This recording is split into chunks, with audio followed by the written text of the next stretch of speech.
Hi, Maria. It's so great to have you with us today. How are you, Krista? Good to be here. Great, great.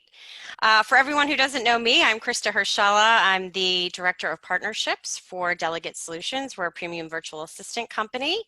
And I'm here today with our friend Maria Baseggio, who is a certified professional EOS implementer.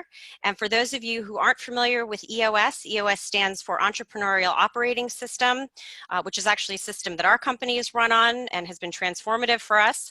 It's a business operating system that helps owners and leadership teams get aligned on where they're taking their business and how they're going to get there. And it also helps them to operationalize their day-to-day management of their business and also helps them to adapt as the business world changes and new opportunities emerge, which is exactly what we're all seeing today in this COVID-19 pandemic world that we're living in. So today, Maria and I are going to have just a quick 10-minute chat on a really important topic, looking at, for businesses, defensive and offensive strategies during COVID-19 and beyond. So again, welcome, Maria. We're so happy to have you here. Thank you. Great to be here. Thank you. Well, let's dive in with just a couple questions that I have. Okay.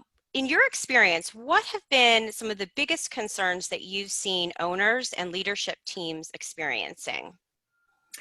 It's been interesting, and especially it was quite interesting when Governor Wolf and the other governors all announced their shutdown, because the timing came so quickly. And then there was also the mad rush to understand, are we an essential business or a non-essential business? And then Right. how does that affect us? Are we going to be able to conduct business as usual, or are we even going to be able to operate to any degree? So they had to, first of all, get that understanding. And there was some confusion in the beginning, but that finally filtered through. But they were then also just trying to understand how big of an impact were those decisions going to be made, especially if they were a non-essential business. That Yeah. significantly affected their revenues coming in. It impacted whether they even keep their employees with them in the company, whether they were the type of company that could move their employees to a work from home environment, or in manufacturing facilities that had a significant effect on them, because you can't manufacture from home. No, you cannot. So it was just really trying to get their arms around whether there would be an impact. I mean, even from some marketing agencies who provide services that are really helping their customers market their businesses in like an out-of-home environment, with all the travelers on SEPTA and bus, rail, whatever. It just, depending on the type of business, how much the revenue impact would be, whether they could continue to keep their employees hired, or whether they would need to furlough them, whether there was even an opportunity for them to pivot a little bit. They needed to take a look at their priorities that they had set for the business and really understand, are those still priorities that we can be acting upon right now? Or given that, if we're in a shutdown situation, how does that affect it, right? Right. And so, and then also in the very early days, they were trying to quickly, when the PPP monies became available, get their applications in. And unfortunately, there was a bit of confusion even in some of that application process. And thankfully, there was a second round where those who were not able to get their application processed in the first round, they could get them, because again, that was going to impact how they could go forward or not. So once those unknowns became more known, then what I encourage my clients to do were a couple of key things, I think. One, manage cash flow and get your projections out there. And two, build some contingency plans with some scenarios. So a couple of weeks ago, I had a Zoom meeting with some of my clients, since we couldn't meet in person. And in that regular quarterly meeting, we always set priorities, but we also talk about issues, this certainly being one of them.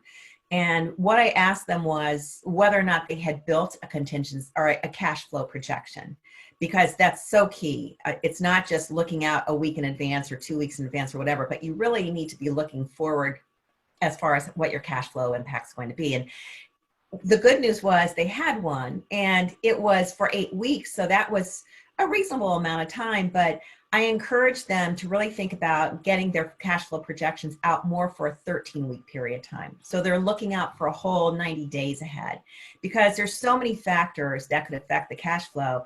And part of the contingency planning is based on what they're anticipating their cash flow is going to be too, right? Absolutely.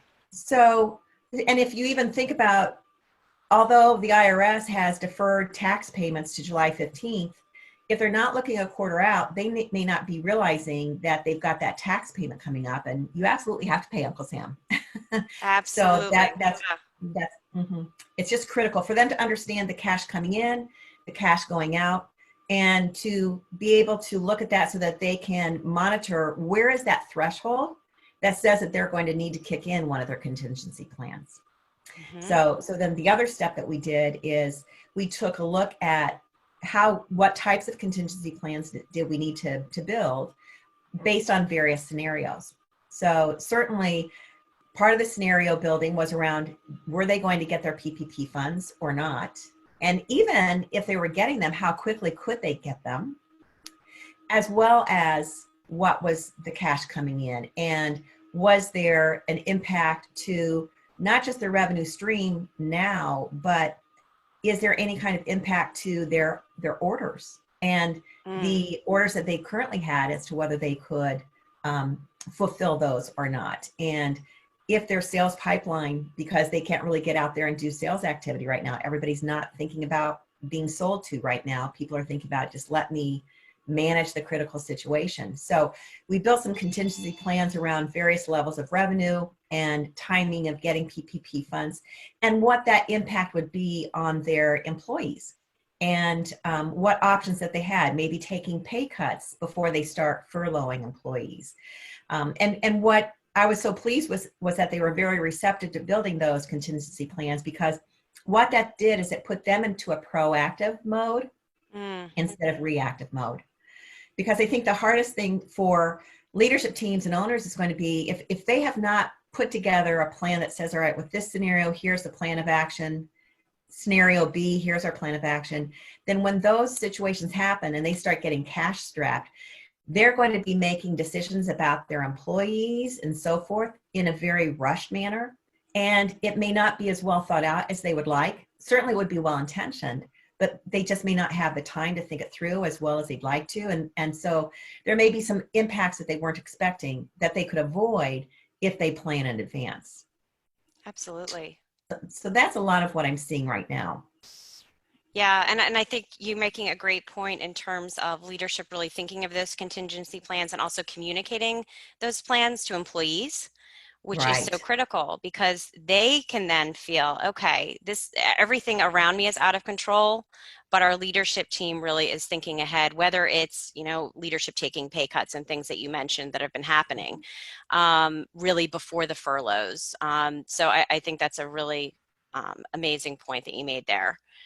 Well, and I'm glad you brought that up, Chris. I'm sorry, because I Yeah. think that's key. I think sometimes, hopefully not frequently, but sometimes I do think that owners and leadership teams are a little hesitant to let their employees in on the fact that it's a difficult time. But the Yeah. reality is the employees know it's a tough time, whether they communicate it or not.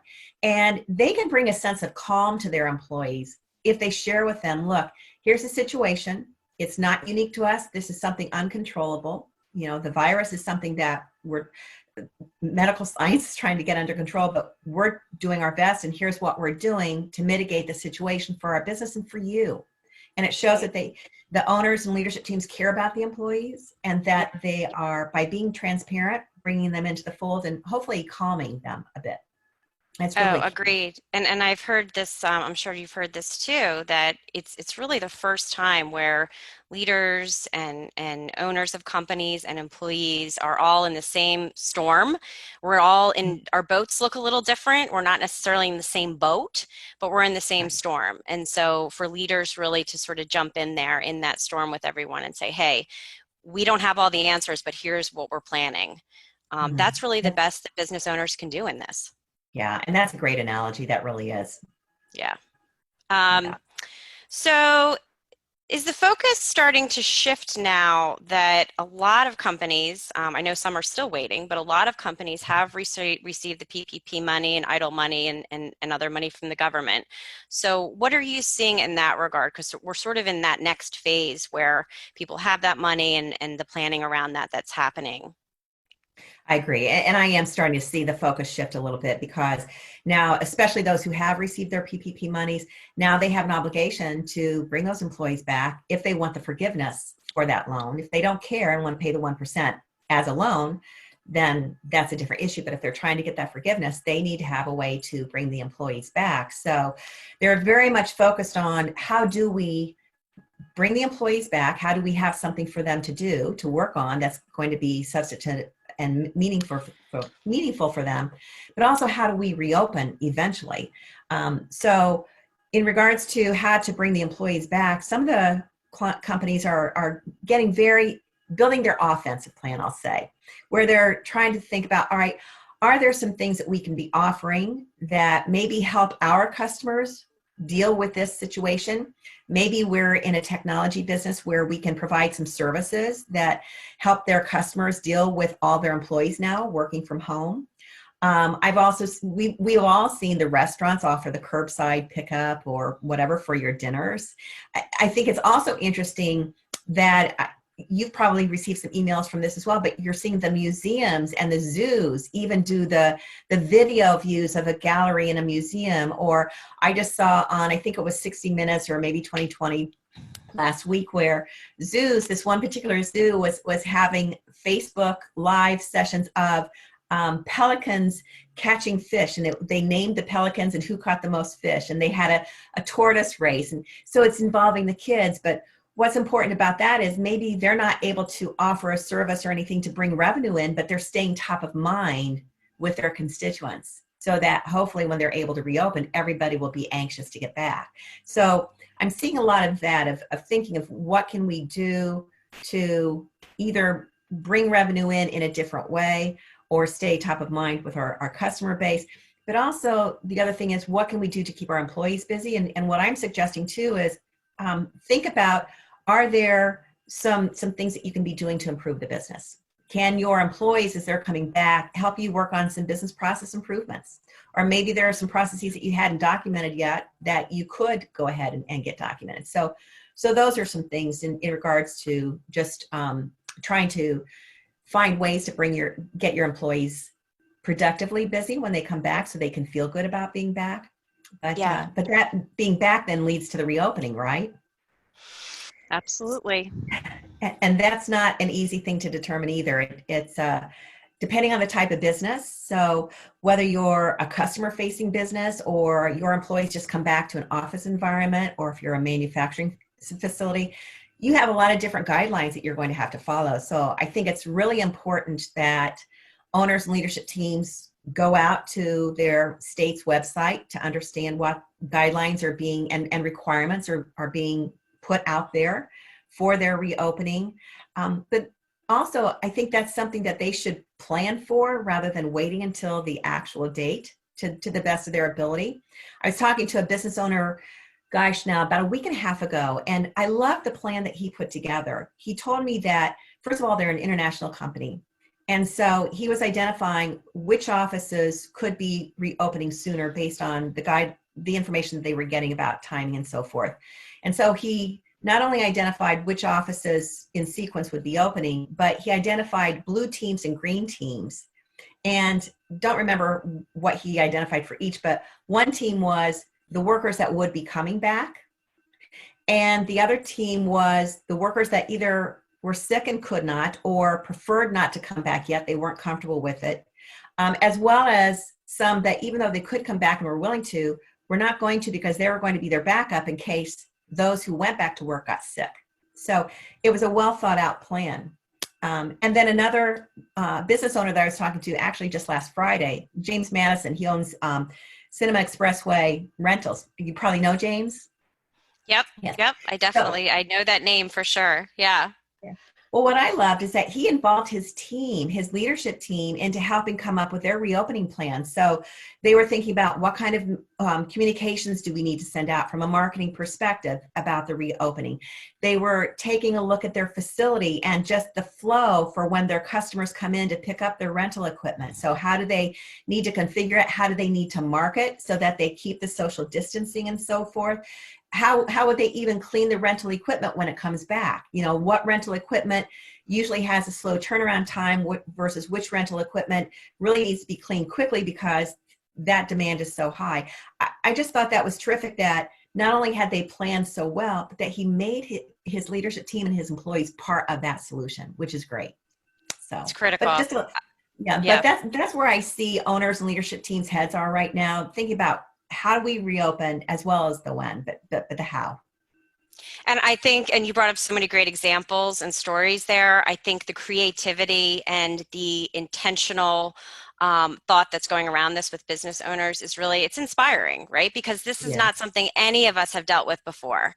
And to No, be able to think of all of these things that we need to think of with obviously guidance from, the authorities on that, but really having to think about your particular business, your particular customers, and what's going to work while working within those safety parameters is not easy. But it's not companies are easy. really doing a great job with it so far. So They're stepping up to the challenge, they are, and they're really, yeah, it's pulling teams together. It is. absolutely.